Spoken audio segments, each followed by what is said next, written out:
Ne regarde pas à l'armée syrienne qui est devant toi. J'interpelle ceux qui assis. Ne regarde pas à ces problèmes qui t'entendent tourmenter. Car ceux qui sont avec nous sont de loin nombreux que toutes ces armées qui nous environnent. Ces Égyptiens que vous voyez ont encore un peu de temps, vous ne les verrez plus jamais. Parce que les commandants des morts, la colonne de feu est ici pendant que nous l'adorons. L'autre invisible, oh yeah, les invisibles, oh yeah. J'interpelle ceux qui assis, ne regarde pas à ces problèmes qui t'entendent tourmenter. Car ceux qui sont avec nous sont de loin nombreux que toutes ces armées qui nous environnent. Ces Égyptiens que vous voyez ont encore un peu de temps, vous ne les verrez plus jamais. Parce que les commandants des morts, la colonne de feu est ici pendant que nous l'adorons. L'autre invisible, oh yeah, les invisibles, oh yeah. Alléluia. Merci Nzambe apambola bino bandeko bozo suivre émission na bino qu'il y a miracle na banda kunabino avec prophète Esaïe Mouchene la colonne de feu. Que Dieu vous bénisse. Nayebi ke boza epele na banda kunabino na ba liboso ba télévision pour na kolanda prophète Esaïe Mouchene na émission ya kit miracle eza émission oyo Nzambe atindeli bino pour na bozala béni pe bozala fortifié na foi na bino pe bobika ce que Dieu a promis à bino à travers écriture, à travers songe olotaki. Soyez bénis au nom de Jésus-Christ. Merci ndenge boche émission o na banda kuna bino naza en direct na ba chaîne télévisée na bino obo suivre biso awa prophète Esaïe Mouchene. Thème na biso ya lelo ezali crois seulement. Ndima kaka. Crois seulement. Ndima kaka. Ndima kaka. Crois seulement. Pourquoi crois seulement? Parce que étant aux alliés, moment pour vivre, et le moment où la Bible pose question. Lorsque Fils de l'homme viendra sur la terre, trouvera-t-il la foi? Pourquoi? Parce que avant moi na mutoya, les gens vont passer dans un temps difficile, temps de critique. Si la foi n'est pas là, c'est difficile de vaincre l'ennemi. Il y a un lelo, je parlais si crois seulement. À tous dans un hôpital, crois seulement. Dans la prison, crois seulement. Rien ne marche. Crois seulement. Crois seulement. Et Moutou a connu Malélo. A témoigner le beau invisible en Zambé. Et Kobimisa, miracle si Kazali. Notre premier verset, livre de Marc, chapitre 5, verset 36. Marc 5, 36. Natangi au nom du Seigneur Jésus-Christ. Kasi tangu Yesu ki maloba wana alobi na hier kobanga te tia kaka motema. To sambeli Dieu bénir mututu à suivre un message heureux. L'onction Saint-Esprit est là en action. Puissance à Jésus-Christ est là en action. Présence il y a ma ange est là en action. Et l'onction prophétique est là en action. L'onction des miracles est là en action. Au nom de Jésus-Christ, amen.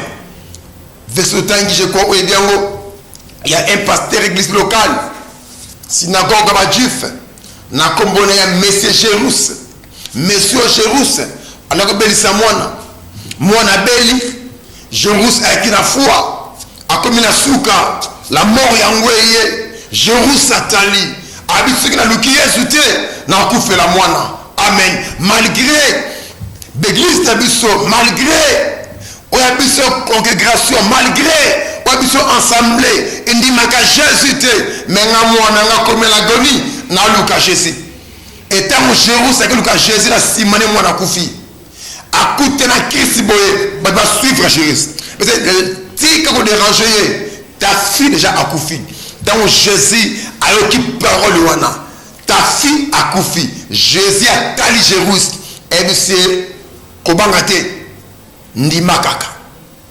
Écoutez, mouta koufi à moi.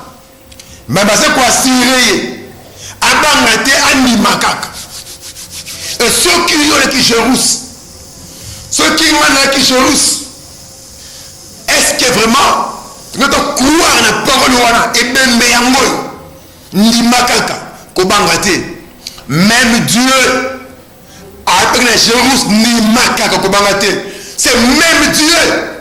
Et puis sur le nom ni makaka kobangate. Je sais que diable azali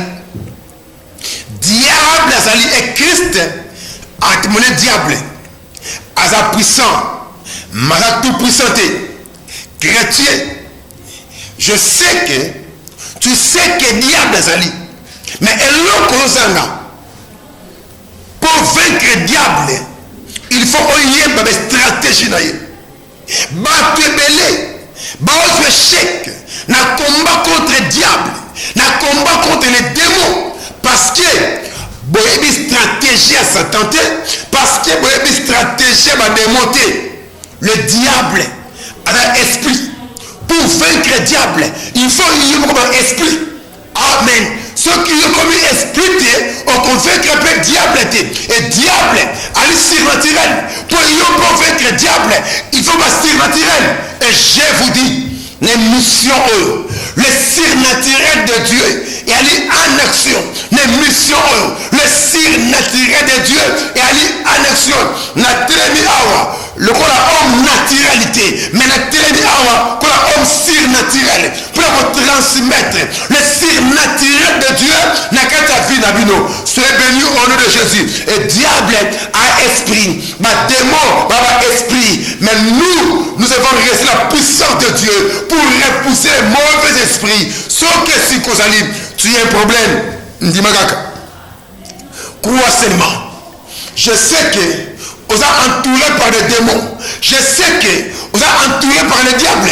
Mais écoutez, l'onction de Dieu, Tamoyaka, la vie à Moutou, et chassaka, ma présence mauvaise, on va combattre ma vie à Batou. Yoka Pierre, livre 1 Pierre, chapitre 5, verset 8. Soyez bénis au nom de Jésus. N'ayez que votre vie est tourmentée par des démons. N'ayez que votre vie est encerclée par le diable.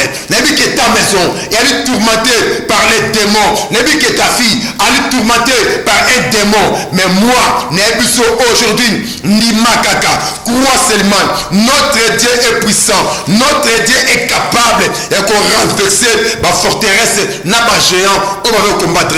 Livre 1 Pierre, chapitre 5, verset 8. Écoutez la parole de Dieu. Bon fungo la mission.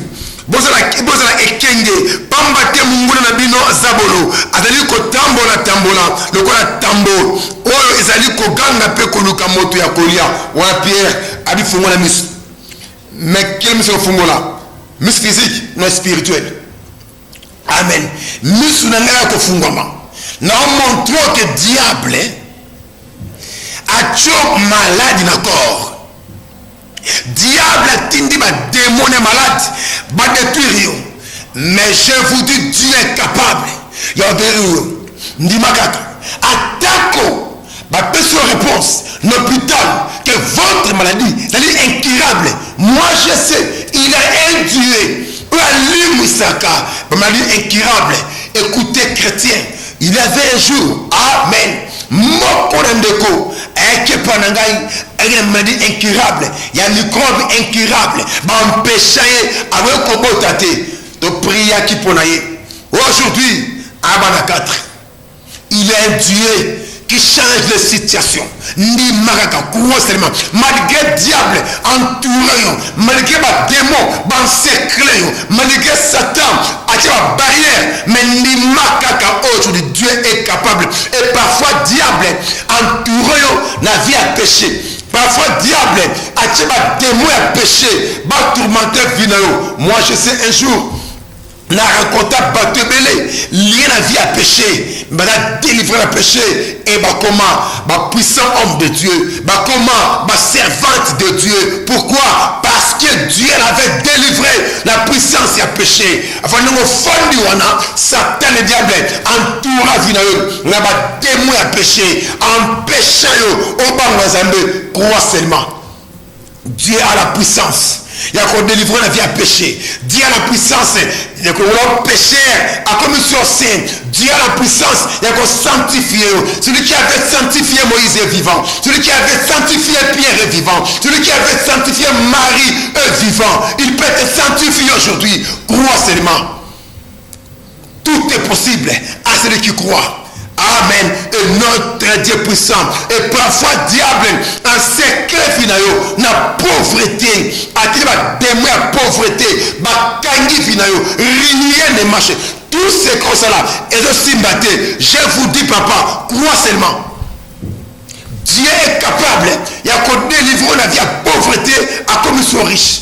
Crois seulement. Je sais diable à rôder comme lion, à dévorer par nos finances, à dévorer ma faire à tout vide. Mais Dieu est capable. Il y a qu'on restaurer. Dieu est capable. Il y a qu'on pécher au pètre. Crois seulement. Crois seulement. Et parfois ta famille est allée combattre l'esprit des morts. Beaucoup fait après 3 mois, après 2 mois, crois seulement. Celui qui avait dit à Lazare, sort tombe vivant. Je vous dis, celui qui avait dit à Lazare, tombe vivant. Il est capable aujourd'hui. Si tu crois seulement, Dieu est capable.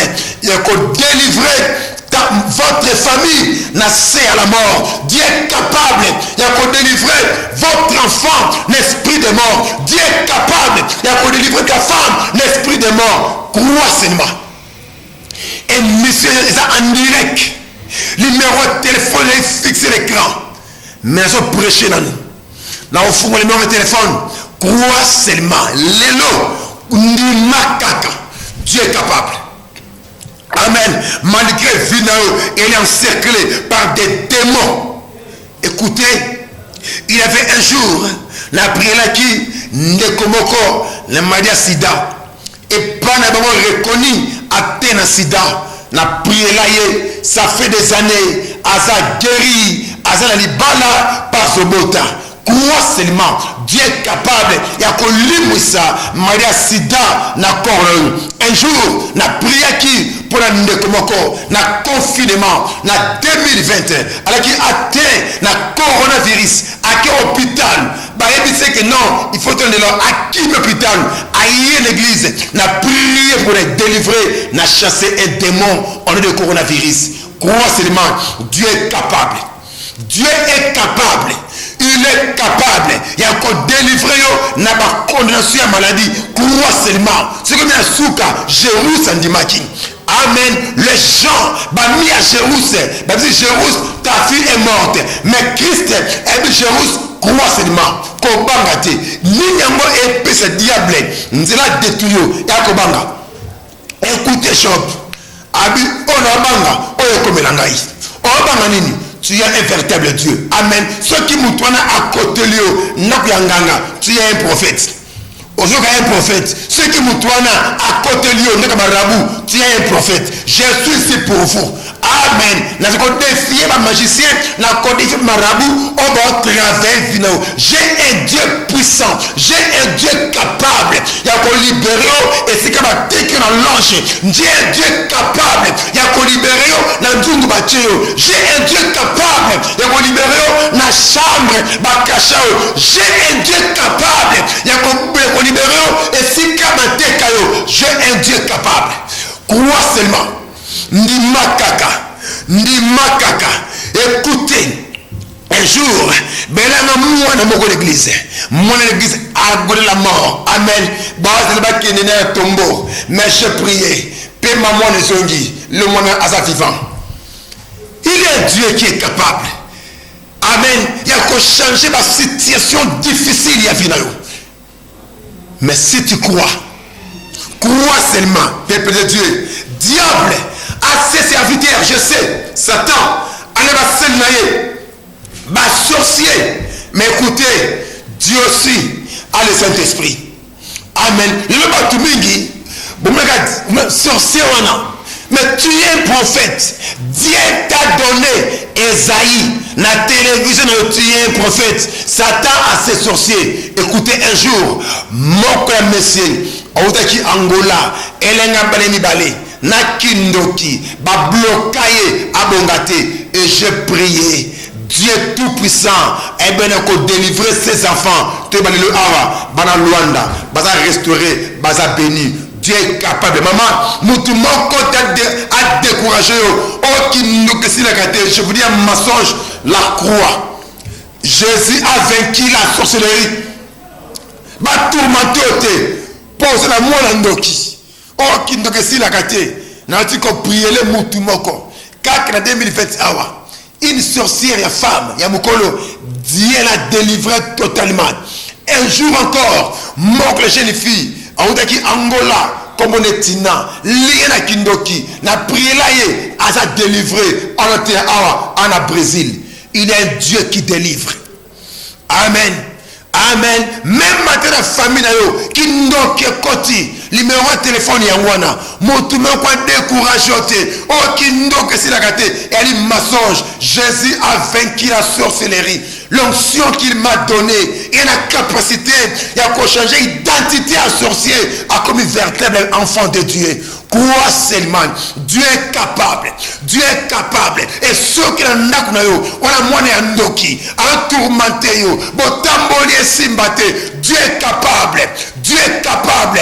Crois seulement. Zoa numéro de téléphone, au chat, unité, au benga. Et Dieu va changer l'histoire. Parfois, Diaboulou a ses féticheurs. Amen. Mais Dieu a le Saint-Esprit. Et Satan, Diaboulou a ses féticheurs, mais Dieu a le Saint-Esprit. Dieu est capable. Il y a qu'on libérer na loge bakandayo. Dieu est capable. Il y a qu'on libérer na loge bakochen. Dieu est capable. Il y a qu'on bimisayo na loge bakandayo. Dieu est capable. Chrétien, écoutez. Il y avait un jour un frère à Kendaka Monde. Il y a Rose Croix à Keboye, Baseni a pesa papa maman naïe. Tourmenté, papa c'est folie. Donc il n'y a pas Jésus à côté d'Angaï. Délivré, à commencer à serviteur de Dieu, à soi folité. Et parfois, ou à lui tourmenter, ou dit quelque part, dans le monde à fétiche, ou dit quelque part, dans le monde à maïkari, ou dit quelque part, dans le monde à fétiche, parce qu'on a besoin, aux olobico, mais pas ça compagne qui ça yo. Oh, non, qu'est-ce que je vais faire? Qu'est-ce que je vais faire? Dieu est capable. Dieu est capable, il y a qu'on libérer la condamnation et monde de magie. Dieu est capable, il y a qu'on libérer la science qu'il tient. Dieu est capable, il y a qu'on libérer la maison qui pour comme libre. Crois seulement, Dieu est capable. Dieu est capable, je vous dis, et parfois, mon magicien a perdu le loco, a fait accomplir une mission de Koufa. Il avait un jour un frère, on était dans sans fil. Sans fil, il y a une magie, il y a un mbongo, il y a un porte-monnaie magique. Dans 3 jours, il faut affouter mbongo pour makambo simba, aluki mbongo, azumbongo te. Prie en folie à l'église. Na prière pour naïe, délivrer l'homme de Koyo, Anna Kimbudi, Anna Folité. Dieu l'a protégé. Dieu est capable. Quand on a menacé à magie, ni à franc-maçonnerie, Dieu est capable. Et ce qu'on connaît, monde à fétiche, monde à magie, franc-maçonnerie, on est mort banga. Je vous dis, Dieu est capable. Crois seulement. Il est capable. Il y a qu'on délivrer, il est capable. Il y a qu'on protéger, il est capable. Il y a qu'on personne et longa contre la force. On est les crois seulement. Peuple de Dieu, écoutez. Diable a rusé. Diable a menteur. Satan a convaincre Batou qu'il y a Pambolaka. Il y a sa puissance alimentaire. Diable a sa puissance. Diable a Pambolaka. Il est menteur. Il n'a rien. Où a Pambolaka ce Dieu? Où a sa puissance ce Dieu? Où a Pambolaka ce Dieu? Où a sa puissance ce Dieu? Crois seulement. Et si votre vie est si battée, n'a pas viens par Christ. Si rien ne marche, viens par Jésus. Crois seulement, Dieu est capable. Le Dieu que je prêche, le véritable Dieu. Crois seulement. Satan a un menteur, Satan a un voleur. À cause de te mêler qu'il est bon.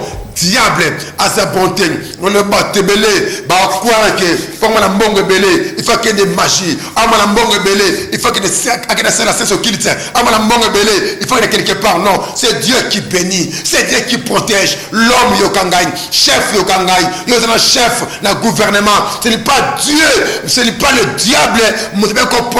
C'est Dieu. Il est capable. Il y a comme protéger. Il y a comme général. Ce n'est pas fétiche, mais général, mais c'est Dieu. On peut ce grade général, il est capable. Il y a qu'on protéger. Il y a comme une ambongo, c'est Dieu qui t'a aidé. Il est capable. Il y a qu'on protéger. Et pourquoi Satan a mentir, pourquoi Satan a séduit au monde il est bon. Diable est bon, est mauvais. Le diable est puissant. Celui qui est le tout puissant, c'est Christ Jésus. Il y a un livre Genèse, chapitre 3, verset 4. Le diable est menteur. Genèse chapitre 3 verset 4. Yoka nyoka lobi le kuta beaucoup faté. Amen. Le menteur nyoka serpent le menteur le debin kosa Ève okoku faté. Ève okoku saté mais Ève va perdre qui est d'un. Ève va perdre qui vient délicieux. Et je vous dis boka diaboluten asa menteur. Le corps la cause qui Ève via Ève là qui détruit à la mission. Il y a qu'on détruire parce que le diable est le père du mensonge. Le père du mensonge. Et si le diable allait perdre le mensonge, c'est le père et la vérité. C'est Christ. Aujourd'hui, si tu as des problèmes, crois seulement. Le diable a le pouvoir, il y a qu'à tourmenter à travers banganga, sorcier, magicien et démon. Ça pouvoir à diable. Ça pourra à tourmenter à travers banganga, sorcier, féticheur, magicien, démon. Son pouvoir. Mais écoutez, Seigneur Jésus-Christ a le pouvoir de sauver. Il y a qu'à sauver quoi seulement. Et si vous êtes tourmenté par des féticheurs, ou allez tourmenté par des magiciens, ou allez tourmenté par des démons, ou allez tourmenté par des sorciers, je vous dis quoi seulement. Seigneur Jésus-Christ a le pouvoir. Il y a qu'à sauver à travers le Saint-Esprit. Les missions, le Saint-Esprit est en action. La mission, il y a quelques miracles. Le Saint-Esprit est en action. Et si tu crois aujourd'hui, le Saint-Esprit est qu'on délivre. Et si tu crois, le Saint-Esprit est qu'on la prison. Si tu crois, le Saint-Esprit est qu'on lève. Crois seulement. Aujourd'hui, vous serez délivrés aujourd'hui. Aujourd'hui, vous serez délivrés malgré votre problème, malgré ta prison. Crois seulement. Où est qui la prison à Pierre? À libérer qui Pierre n'a pas tout. La carte à prison, il est vivant. Il peut te délivrer. Il peut te libérer. C'est comme un chayo, nasi à maï, na kati à zamba. Il peut te sortir. C'est comme un chayo, nasi à mbetu, na poche à motu. Il est fidèle. Crois seulement. Aujourd'hui, on l'a guéri. Malgré votre maladie, aujourd'hui, tu seras guéri. Je vous dis, il avait un jour, mon colandeko, ben l'équipe de l'église, les m'a dit à Mbassou, on est là. Dieu est guéri. Un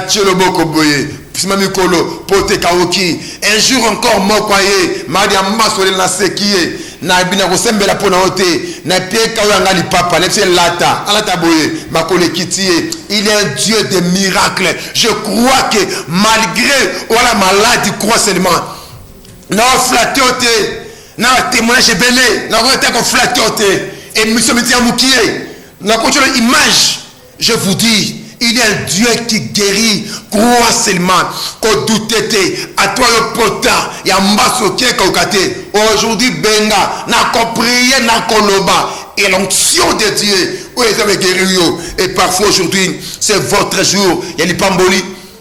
C'est votre jour. l'émission il y a qu'il miracle. Aujourd'hui, c'est votre jour de Pamboli. Crois seulement, Dieu va vous bénir aujourd'hui. Si ceux qui m'accambonné simbaté, rien ne marche, appelez Benga, Dieu va te bénir. Parce que Jésus est le Mokili, pour nous commater, pour la pauvreté, habille les bons bergers, donne sa vie pour ses brebis et sa vie en abondance. Soyez bénis au nom de Jésus. Jésus a quitté Poitikayo, n'a pas foi à Moukier. Jésus a quitté Poitikayo, n'a pas grande à Moukier, a quitté Poitikayo, au foot là, n'a pas coucou. Il était venu pour nous accomplir la vie d'abondance. Crois seulement l'abondance de Dieu, tu vas recevoir l'abondance de Dieu, crois seulement. Et si tu crois, tu verras la gloire de Dieu. Christ avait dit, Najerus, crois seulement, Nima Kaka. Est-ce que j'en dis ma? Alléluia. Quel que soit votre problème, quelle que soit votre situation, crois seulement. Crois seulement. Crois seulement, Nima Kaka.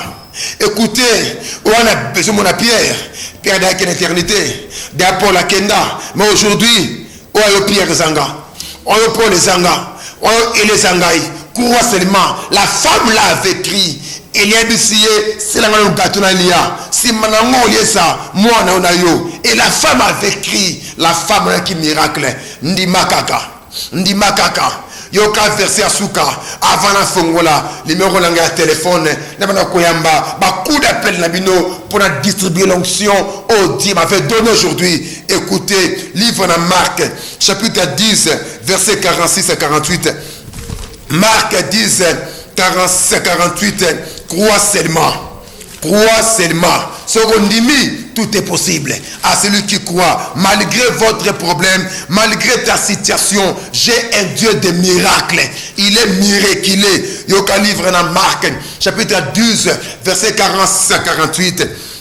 Bongo ba komi na ville ya Jericho tango Yesu alungwe kuna na bayekoli na ye pe bato ebele amoni moto moko akufa misnu azali ko fonda pembeni ya nzela pe kosenga mbongo kombo na ye laki Bartime mwana ya Time aoki te Yesu ya Nazareth azali wana abandi koganga Yesu mwana ya David yokelanga imawa batu mingi bakomi kogangela ye kanga monoko kasi alekisi penza koganga makasi moya David yokelanga imawa Yesu atelemi pe alobi benga ye bongo babengi ye pe alobi ozali na makila malamu Yesu azali kobenga yo telema bongo abwaki kazaka na ye apumbwe pe aye pa ya Yesu atuni ye olingi na sala nini pona yo moto akufa miso azongisi motei na lingi na mona lisusu bongo Yesu alobi na ye kende bondimi na yo ebikisi yo kaka na tango wana abandi komona pe alandi Yesu. Vous comprendre?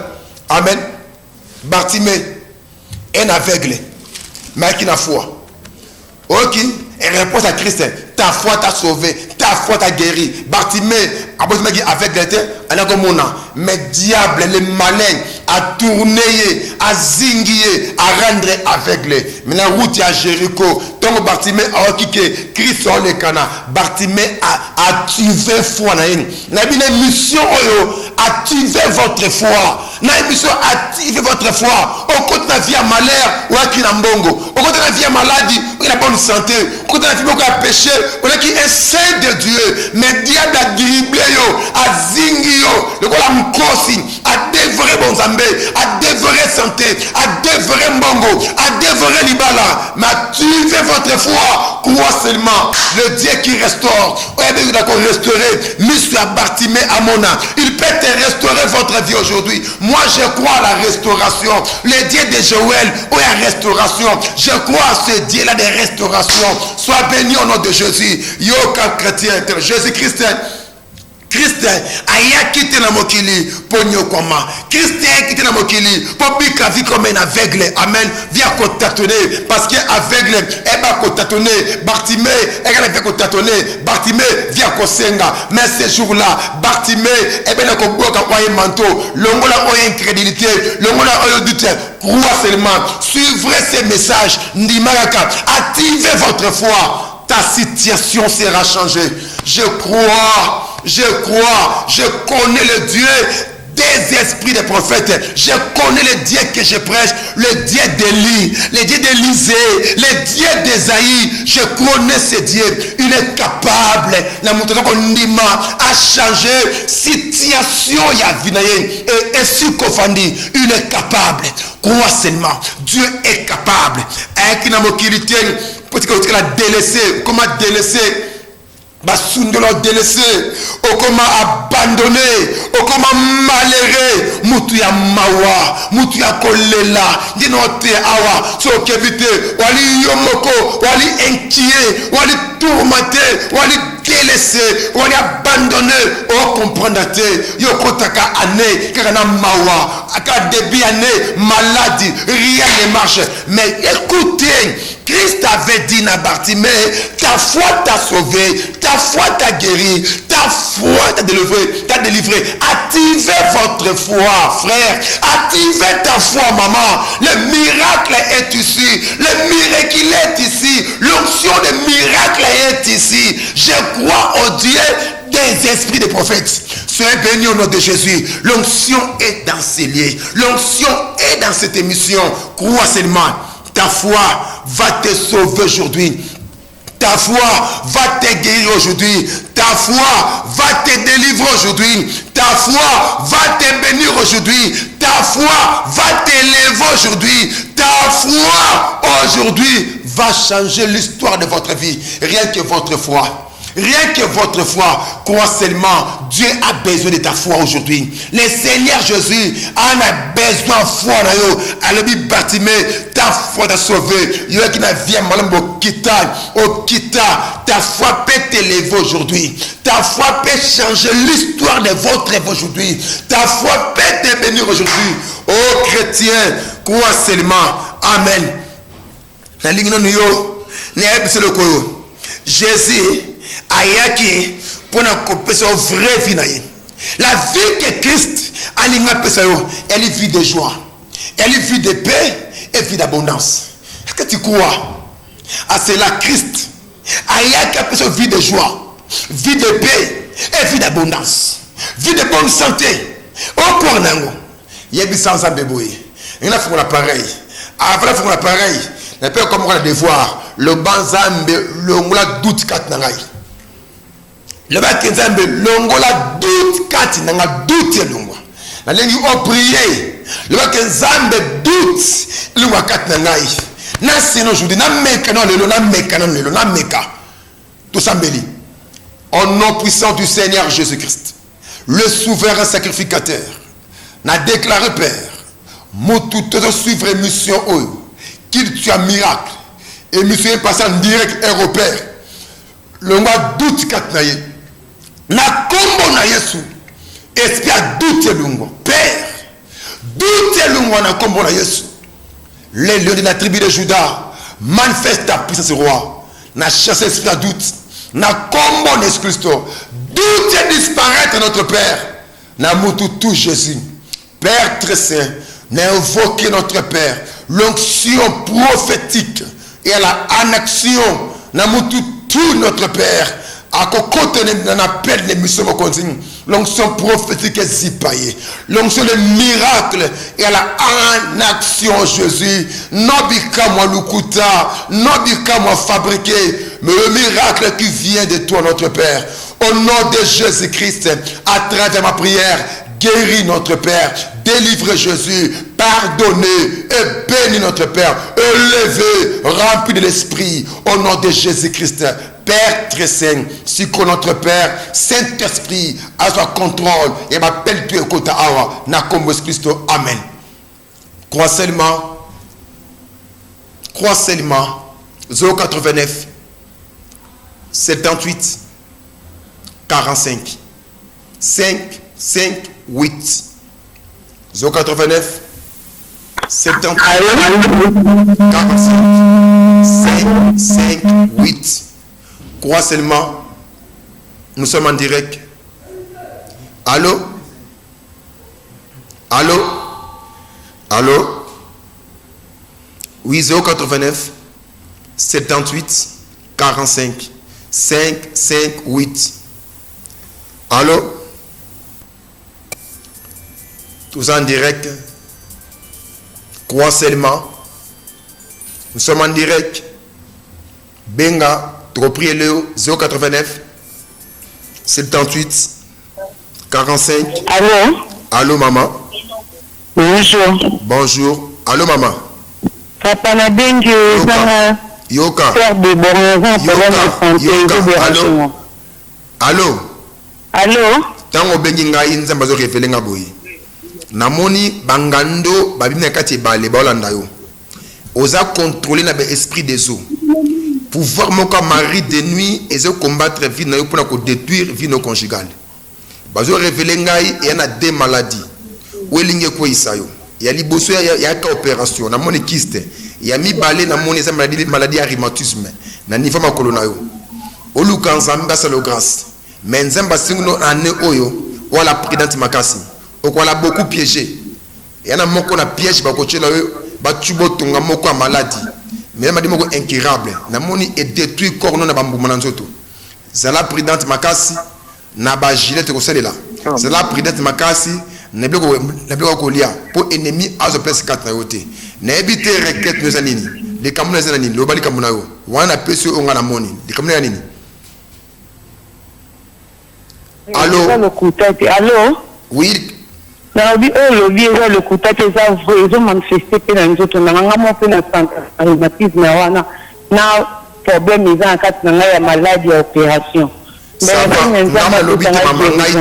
Ngaïté, c'est le Saint-Esprit qui t'a révélé. Nazo sambela pona yo parce que l'onction prophétique est en action le kona yo. Nzambe bisingane biso siko boye. Au sala 2 jours à prière parce que na 2019 na 2020 vers 10 mois bayi kotako na butu bat menation esprit des morts mais nzamba protéger kio 11 mois ezala ki année moko ki beaucoup menacé nzamba le mois 2021 oyo soit ka 2 jours à prière nzambe abomba osa beaucoup menacé na 2 jours on a prière au lieu à 18h et Dieu a appelé sa victoire. Tu es une femme bénie nzamba le bilo pourquoi Paul nganze makasi pour soutenir nzambe na mbongo na yo ya nzamba révélé yo ce n'est pas moi c'est Dieu qui t'a révélé. Que le Saint-Esprit de Dieu a pu se force à gêner, à bénir, à protéger, à opérer, na comme Christ. Amen.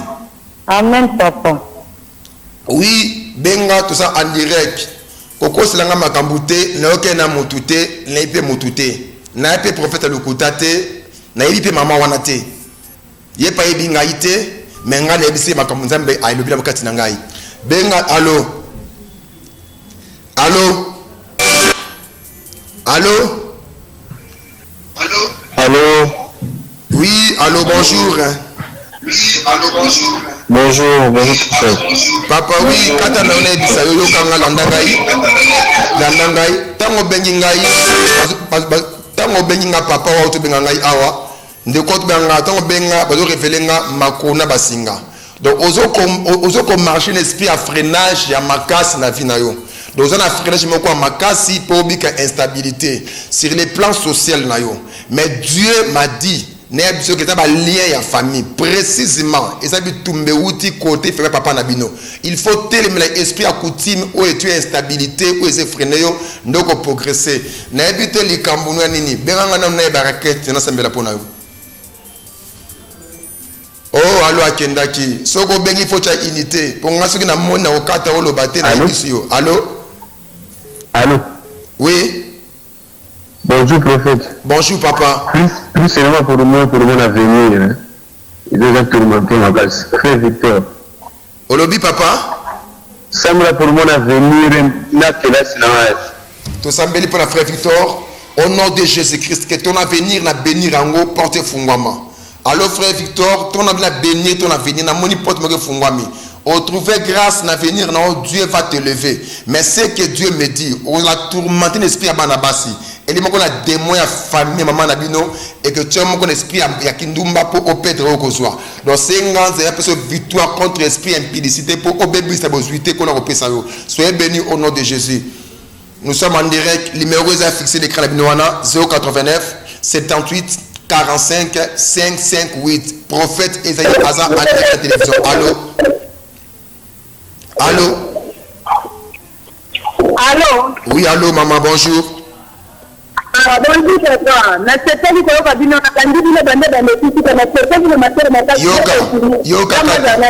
Yoka. Nzambe révélé nga boye. Et na moko na maladie. Et dérange encore souvent. Et bagno le temi bandakala. Et ba douleur moko libumo. Ba douleur wana eza ba microbe moko ba ki na kotiko na mari de nuit. Banda âge à 10 ans. Ba ki na ko bali sona mbali ya butu pour na ko détruire santé na yo na niveau libumo. Donc ce kaka okomo ya munene, il faut que ba douleur wana okonda. Yango sur la prière à délivrance ya microbe satanique pour oyo santé comme stable. Que le tout puisse bénir yo. N'habite requête na ozanini. Allô?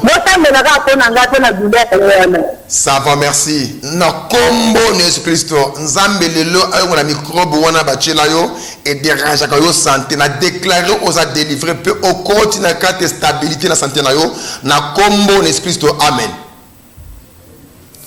Nous sommes en direct 089 78 45 558 face à face avec prophète Isaïe Enègle en RDC. 089 78 45 558. Allô? Allô, papa? Oui, le Makassi, allô, maman? Oui, papa. Je suis en direct de Brazzaville. Je suis la situation de la oui, maman, de kukola pambolo de konangai. Nazo sambe la pona yo.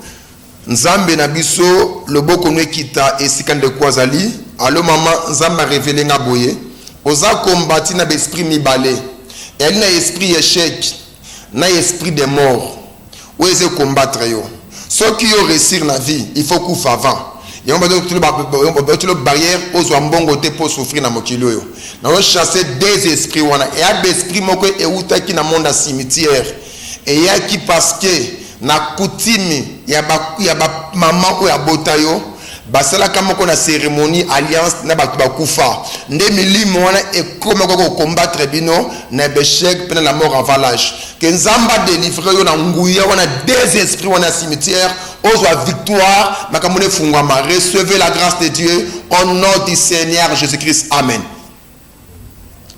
Oui, nous sommes en direct 089 78 45 558 face à face avec un aigle en RDC, un homme envoyé de Dieu, plein d'amour pour l'œuvre du Seigneur. Allô? Allô? Oui, le cobenga numéro le kaka moko et un numéro te ba pesa mutu te ben pela mutu moko te to pesa mutu numéro te. Allô? Allô, prophète, bonjour. Bonjour, ya maman. Ça passe. On m'a cassé tout. On m'a fait un bon de la porte. Allô maman, oui non c'est la pour mena monta obenga na parana zo moni banteni moko ezo capiter makambo na yo. Donc vino eza contrôler na monde la sorcellerie. De la sorcellerie eza contrôler vino yo pona ko créer lo makambo misato. Ya liboso oza la mutu moko associante makas. De off la na sengoten. Ya mibale ezo créer le ba fausse témoignage. Ba tu ba ko c'est comme makambo. Ya misato eza ko créer le échec na vie parce que na moni rien ne marche réellement makambo sala que tambola raté rien ne marche mais combattre esprit à sorcellerie et so ka contrôle na yo no zo victoire na détruire banteni wana capita kwa kindoki na ziki siango moto na zambe na combo ne esprit na déclarer maman olungo na contre la bandoki comme libre au nom de Jésus-Christ pour progresser na vie. Amen. Oui, 089 78 45 558. Je suis en direct. Obengi Oleki, Kolsalo grâce au Kota, na pesi numéro T, peut toquer na mon côté. Allô? Allô? Allô? Oui, bonjour. Allô, papa? Allô, pasteur? Allô, maman? Bonjour, prophète. Bonjour, maman. Yoka, Yoka ngai.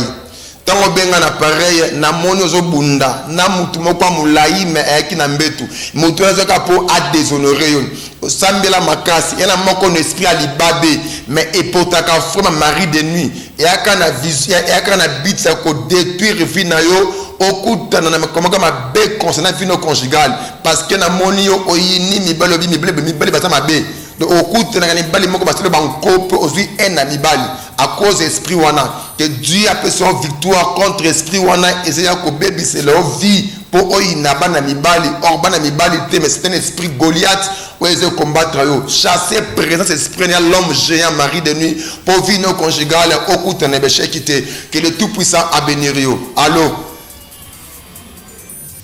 Allô 089. Bonjour, prophète. Bonjour papa kula pambola yo.